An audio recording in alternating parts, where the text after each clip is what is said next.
Assalamualaikum warahmatullahi wabarakatuh. Perkenalkan, nama saya Anissa dengan nomor urut absen 23 dengan NIM 8622410053. Dengan adanya video ini dibikin untuk memenuhi tugas UTS pedagogik. Jawaban yang pertama, A. Pedagogik merupakan ilmu yang membahas pendidikan, yaitu ilmu pendidikan anak. Jadi pedagogik mencoba menjelaskan tentang seluk-beluk pendidikan anak. Pedagogik merupakan teori pendidikan anak. Pedagogik sebagai ilmu sangat dibutuhkan oleh guru, khususnya guru taman kanak-kanak dan guru sekolah dasar, karena mereka akan berhadapan dengan anak yang belum dewasa. Jawaban B. Dalam arti khusus, Langevel mengemukakan bahwa pendidikan adalah bimbingan yang diberikan oleh orang dewasa kepada anak yang belum dewasa untuk mencapai kedewasaannya. Dalam arti luas, pendidikan merupakan usaha manusia untuk meningkatkan kesejahteraan hidupnya yang berlangsung sepanjang hayat. Jawaban C. Mendidik, mengajar, dan melatih. Pendidikan pada hakikatnya mengandung 3 unsur, yaitu mendidik, mengajar, dan melatih. Ketiga istilah tersebut memiliki pengertian yang berbeda. Secara sepintas, bagi orang awam mungkin akan dianggap seperti sama artinya. Dalam praktik sehari-hari di lapangan, kita sering mendengar kata-kata seperti pendidikan adalah raga, pengajaran olahraga, latihan olahraga, pendidikan kemiliteran, pengajaran kemiliteran, latihan kemiliteran, dan sebagainya. Dalam bahasa sehari-hari kita sering mendengar kata-kata lain yang sering dipergunakan seperti memelihara anak dan mengurus anak. Memelihara anak dapat diartikan sebagai perlindungan kepada anak supaya hidup lestari. Perkataan demikian kadang-kadang dapat dihubungkan dengan perkataan memelihara ayam, memelihara anjing, memelihara ternak. Oleh karena itu, sebaiknya kata itu jangan dipakai kepada anak. Lebih baik dipakai perkataan dengan perkataan mengurus anak. Tetapi mengurus anak tidak dapat disamakan dengan perkataan mendidik anak. Mendidik menurut Darji Darmojo menunjukkan usaha yang lebih ditunjukkan kepada pengembangan budi pekerti, hati nurani, semangat kecintaan, rasa kesusilaan, ketakwaan, dan lain-lainnya. Mengurus anak dapat diartikan seperti memberi makan dan pakaian, mengurus kesehatannya setiap hari, dimandikan jika sakit, dirawat, dan sebagainya. Namun perkataan mendidik anak tidak dapat dihentikan atau disamakan dengan mengurus anak sebagai anak lebih banyak berkaitan dengan pemenuhan kebutuhan fisik. Mendidik anak menyangkut seluruh kepribadian anak, mengajar, memberi pelajaran tentang berbagai ilmu yang bermanfaat bagi perkembangan anak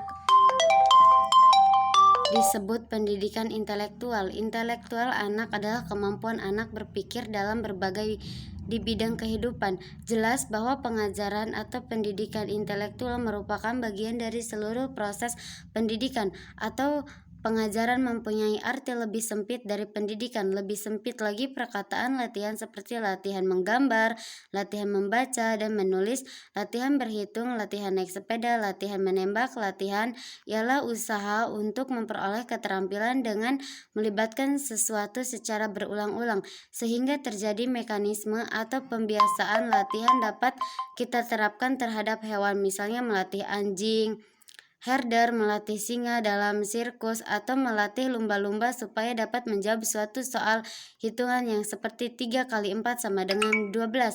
Bagi hewan tidak bisa menggunakan istilah pendidikan gajah yang berarti mendidik, mengajar, dan melatih gajah. Namun yang tepat adalah melatih gajah. Proses belajar yang menyangkut intelek atau pikiran hanya dapat diterapkan pada anak manusia. Ini berarti bahwa proses latihan berada dalam taraf kegiatan yang lebih rendah dari proses belajar, sedangkan belajar berada dalam kegiatan yang lebih rendah dari proses mendidik. Pendidikan anak manusia meliputi seluruh kepribadiannya, yaitu segi kehidupan inteleknya, sikapnya, dan keterampilannya. Latihan hanya menyangkut segi jasmani, rohaninya, atau dengan istilah teknis, menyangkut segi psikomotoris kepribadian. Tujuan dari 3 jenis kegiatan itu juga berbeda. Mendidik ingin mencapai kepribadian yang terpadu, yang terintegrasi, yang sering dirumuskan untuk mencapai kepribadian yang dewasa. Para ahli ilmu mendidik telah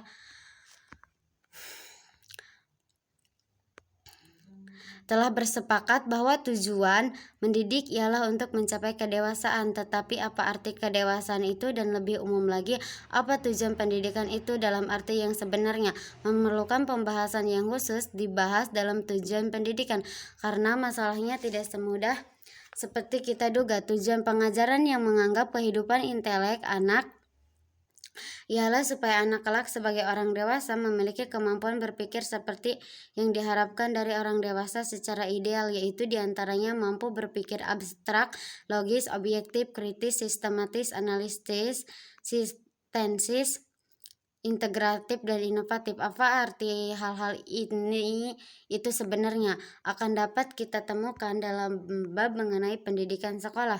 Tujuan latihan ialah untuk memperoleh keterampilan tentang sesuatu. Keterampilan adalah sesuatu perbuatan yang berlangsung secara mekanis yang mempermudah kehidupan sehari-hari dan dapat pula membantu proses belajar seperti kemampuan berhitung, membaca, mempergunakan bahasa, dan sebagainya. Baik keterampilan maupun kemampuan berpikir akan membantu proses pendidikan yang menyangkut pembangunan seluruh kepribadian seseorang. Jawaban nomor D. Pentingnya pendidikan. Pendidikan merupakan suatu keharusan bagi manusia karena pada hakikatnya manusia lahir dalam keadaan tidak berdaya dan tidak langsung dapat terdiri dari dapat memelihara dirinya sendiri. Manusia dapat saat melahir sepenuhnya memerlukan bantuan orang tuanya. Karena itu pendidikan merupakan bimbingan orang dewasa mutlak diperlakukan. Menurut saya pendidikan itu penting karena manusia nggak langsung lahir ngerti apa-apa. Kita tuh butuh bantuan orang lain buat belajar cara hidup biar nggak blow-on banget gitu loh. Jawaban yang E. Pentingnya teori pendidikan. Pendidikan merupakan suatu kegiatan yang hanya dapat dilakukan oleh manusia. Memiliki lapangan yang sangat luas. Ruang lingkup lapangan pendidikan mencakup semua pengalaman dan pemikiran manusia tentang pendidikan. Pendidikan dalam praktik, pendidikan dalam pelaksanaannya berbentuk pergaulan antara pendidikan dan anak didik. Namun tentu suatu pergaulan yang tertuju kepada tujuan pendidikan, yaitu manusia mandiri, memahami nilai norma-norma susila dan sekaligus mampu berperilaku sesuai dengan nilai-nilai norma tersebut. Jadi menurut saya teori dan praktik pendidikan itu nggak bisa dipisahin, karena teori ngasih arah sementara proses nunjukin cara jalanin arah itu. Kalau cuma teori jadinya wacana doang, kalau cuma praktek tanpa teori malah asal-asalan. Jawaban nomor 2 yang A. Menyatu padukan temuan hasil studi mengenai objek tertentu. Yang 2 menjelaskan dan membentuk pertujuan, petunjuk atau deskripsi dan preskriptif. Yang 3 memprediksi. Yang keempat mengontrol. Yang kelima mengembangkan potensi individu, membantu individu mencapai kematangan intelektual, emosional, sosial, dan spiritual. Pedagogik memberikan ruang agar tiap siswa dapat berkembang sesuai hakikatnya sebagai manusia. Yang B. Pertama, pedagogik sebagai ilmu kemanusiaan. Objek material pedagogik adalah manusia, adapun objek formalnya adalah fenomena. Pendidikan adalah situasi pendidikan. Situasi pendidikan berada dalam pergaulan antar manusia, yaitu dalam pergaulan yang orang dewasa dengan anak. Yang kedua, pedagogik sebagai ilmu kemanusiaan. Objek material pedagogik adalah manusia, adapun objek formalnya adalah fenomena pendidikan atau situasi pendidikan. Situasi pendidikan berada dalam pergaulan antar manusia, yaitu dalam pergaulan orang dewasa dengan anak. Yang ketiga, pedagogik sebagai ilmu normatif. Pedagogik berfungsi mempelajari fenomena pendidikan atau situasi pendidikan dengan maksud untuk memahami situasi pendidikan, fenomena pendidikan tersebut sebagai objek studinya. Yang keempat, pedagogik sebagai ilmu praktis. Apabila kita kaji di dalam pertanyaan pedagogik sebagai ilmu yang bersifat normatif, terkadang makna bahwa pedagogik bukanlah ilmu untuk ilmu. Pedagogik juga bukanlah ilmu yang bebas nilai. Yang C, pedagogik teoritas adalah pandangan yang menekankan kepada sejarah teori-teori pendidikan. Yang selanjutnya, sedangkan teori pada praktis adalah pada tindakan lingkungan sekitar seperti masyarakat. Yang D, menurut saya, teori dan praktik pendidikan itu saling nyambung. Teori ngasih arahan, praktik ngebuktinya di lapangan. Kalau cuma teori doang, pendidikan bakal jadi wacana doang, bagus di kertas doang, tapi gak nyambung ke kebutuhan murid ke kehidupan sehari-harinya. Jawaban nomor 3 yang A. Yang 1, landasan aksioma adalah asumsi yang diterima kebenarannya tanpa perlu pembuktian atau pertanyaan yang kebenarannya diterima secara universal. Contohnya, Adam adalah manusia pertama. Yang kedua, landasan postulat adalah asumsi yang diterima kelompok orang tertentu atas dasar persetujuan. Contohnya, perkembangan individu ditentukan oleh faktor hereditas maupun faktor pengaruh lingkungannya atau pengalaman. Yang ketiga, landasan premis tersembunyi adalah asumsi yang tidak dinyatakan secara tersurat yang diharapkan dipahami atau diterima secara umum. Premis tersembunyi biasanya merupakan premis mayor dan premis minor dalam silogisme yang tidak dinyatakan secara tersurat. Dalam hal ini, pembaca atau pendengar diharapkannya melengkapinya. Contohnya, ilmu agama itu cahaya kehidupan. Jawaban B, menurut saya, kalau pendidikan di Indonesia nggak punya landasan filosofis, dampaknya bisa kayak gini. Yang pertama, arahan pendidikan nggak jelas. Kita nggak cuman ngajar, cuma ikut tren, nggak tahu tujuan besar buat masa depan anak. Yang kedua, nilai dan karakter lemah. Anak pintar teori tapi nggak tahu mana yang baik, mana yang perlu tanggung jawab. Yang ketiga, sekolah jadi cuman ngejar nilai, fokusnya ujian, bukan pembentukan manusia yang utuh. Yang keempat, anak gampang kehilangan jati diri. Mereka cuma ikut arus, nggak punya prinsip atau visi. Yang kelima, generasi nggak siap hidup bermasyarakat, pintar secara akademik tapi bingung soal etika, sosial, dan kemanusiaan. Jawaban nomor 4 yang A, beberapa model belajar yang siswa yang mewakili pandangan. Yang pertama, model belajar siswa Carroll. 2, model belajar siswa Bloom. Yang ketiga, model belajar siswa Glasser. Yang keempat, model belajar siswa Fraser dan kawan-kawan, atau disebut juga model belajar sintetik. Dan 5, model belajar siswa berdasarkan motif berprestasi atau disebut model motif berprestasi McClelland.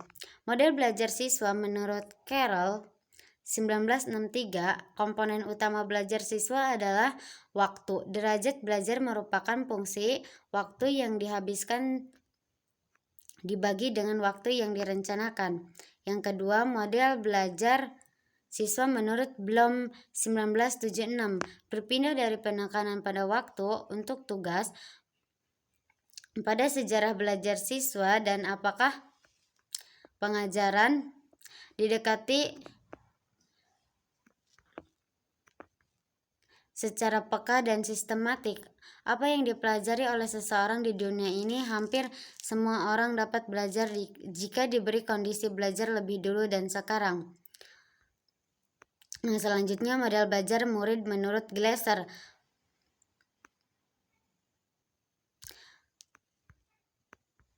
Menurut Carroll, Bloom, dan pengikutnya tidak banyak perhatian pada proses belajar. Glasser benar-benar mengetengahkan bakat belajar dan pengalaman secara tradisional telah diletakkan secara terpisah dengan lainnya. Yang selanjutnya, model belajar siswa Fleischer dan kawan-kawan atau model belajar sintetik menjelaskan bahwa hasil belajar siswa dipengaruhi oleh perpaduan 3 faktor utama. Yang pertama, karakteristik siswa, yang kedua, lingkungan belajar, dan ketiga, proses pembelajaran. Model ini disebut sintetik karena menggunakan berbagai aspek tersebut menjadi satu kesatuan yang saling berkaitan. Artinya, belajar tidak hanya bergantung pada kemampuan siswa, tetapi juga pada dukungan lingkungan dan cara guru mengajar. Semakin baik ketiga faktor ini berinteraksi, semakin optimal hasil belajar yang dapat dicapai siswa.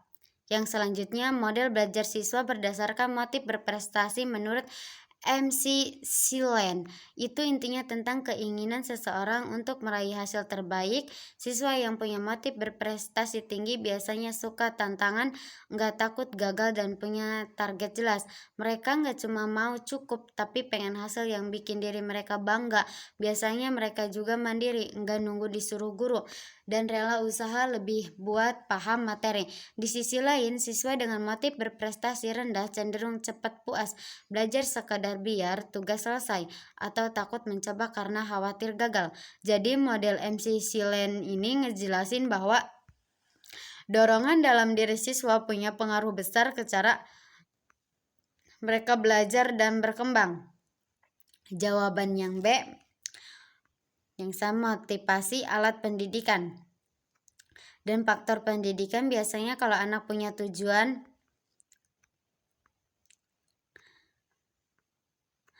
atau penasaran, itu belajarnya lebih semangat ya, atau niat. Yang kedua, lingkungan belajar. Kalau tempatnya yang gak bikin nyaman, belajarnya juga bikin pusing, gak fokus. Yang ketiga, cara guru ngajar. Jadi guru tuh harus asik biar muridnya juga paham, bukan paham sih, lebih ke mau mendengarkan dan fokus memperhatikan materi. Kalau cuma ceramah doang maka anak muridnya bikin ngantuk. Yang keempat, fokus.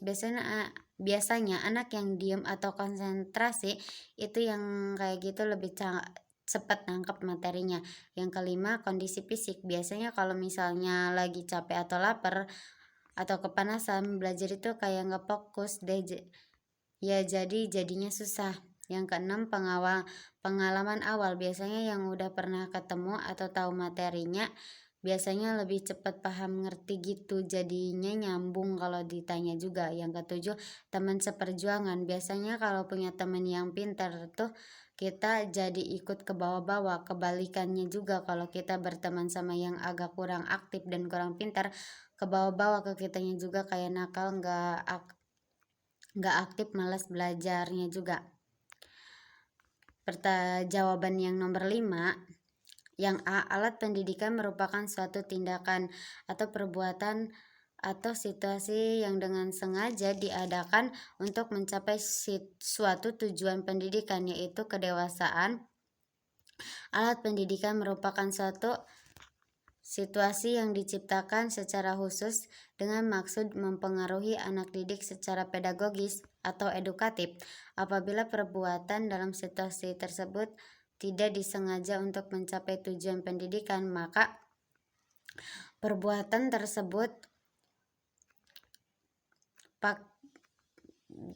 disebut faktor pendidikan. Secara lahirlah sukar untuk membedakan antara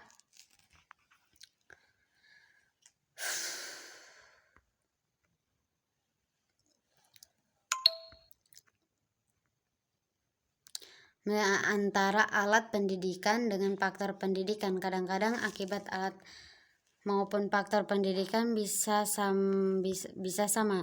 Sebagai contoh, anak diajak atau diperintah makan, maka kita akan melakukan tindakan pendidikan kalau tujuan yang dikejar dengan ajakan atau perintah tersebut umpamanya untuk membiasakan si anak turut serta dengan perbuatan bersama yang dilakukan oleh dan dalam rumah tangga itu. Ajakan atau perintah tersebut merupakan alat pendidikan. Yang B, selanjutnya, Langeveld 1980 pengelompokan 5 jenis alat pendidikan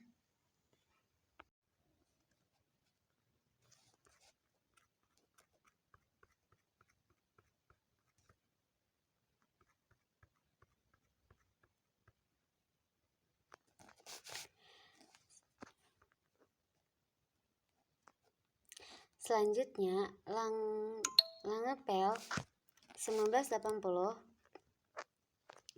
pengelompokan 5 jenis alat pendidikan, yaitu 1. Perlindungan, 2. Kesepahaman, 3. Kesamaan arah dalam pikiran dan perbuatan, yang keempat perasaan bersatu, dan 5. Pendidikan karena kepentingan diri sendiri. Yang pertama, perlindungan merupakan syarat dasar bagi semua pergaulan, termasuk di dalamnya pergaulan pendidikan.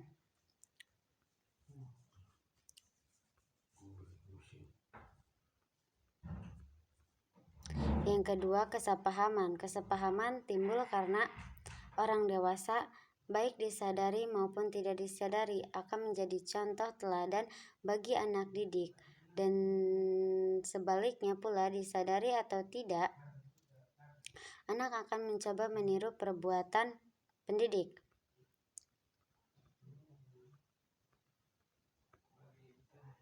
Yang ketiga, kesamaan arah dalam pikiran dan perbuatan.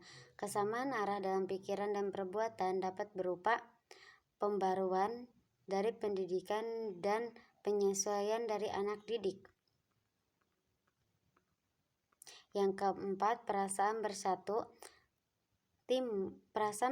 timbul karena interaksi yang berlangsung antara pendidik dan anak didik yang bersifat kekeluargaan dan menimbulkan saling pengertian serta saling mengisi di antara kedua pihak. Yang kelima, pendidikan karena kepentingan diri sendiri. Pendidikan karena kepentingan diri sendiri berarti si anak telah menyadari kepentingan dirinya sendiri dan dia bertanggung jawab untuk membentuk dirinya sendiri.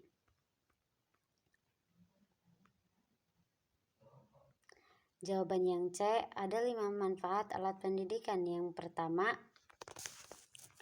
belajar jadi gampang dipahami, contohnya video, gambar, animasi. Yang kedua, anak enggak gampang bosanan, pakai variasi, enggak cuman dengerin guru ngomong aja. Yang ketiga, hasil praktek lebih kepake, contohnya komputer. Yang keempat, bantu guru jelasin, jadi si guru nggak capek jelasin beberapa kali. Yang kelima, cocok buat gaya belajar yang berbeda-beda, contohnya praktek, jadi nggak cuma teorinya aja.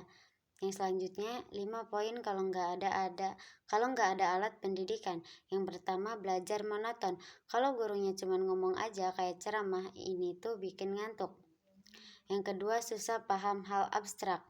Jadi si anaknya tuh bingung ngebayanginnya kalau cuma teori doang tanpa ditunjukin contohnya atau gambarnya. Yang ketiga, kurang skill nyata, atau kalau cuman ngerti di kepala doang tapi nggak bisa praktik mah sama aja bohong, susah nerapin ke kehidupan nyatanya. Yang keempat, guru jadi pusat segalanya. Jadi kalau apa-apa guru, si muridnya itu tuh nggak ada eksplorasi, jadi kurang mendalami materi pelajarannya. Yang kelima, anak nggak gampang kurang motivasi. Misalnya kalau belajarnya rasanya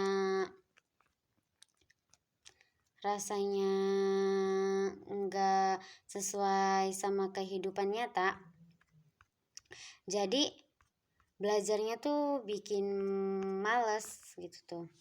Mungkin hanya itu saja yang bisa dapat saya sampaikan, kurang lebihnya mohon maaf. Wassalamualaikum warahmatullahi wabarakatuh.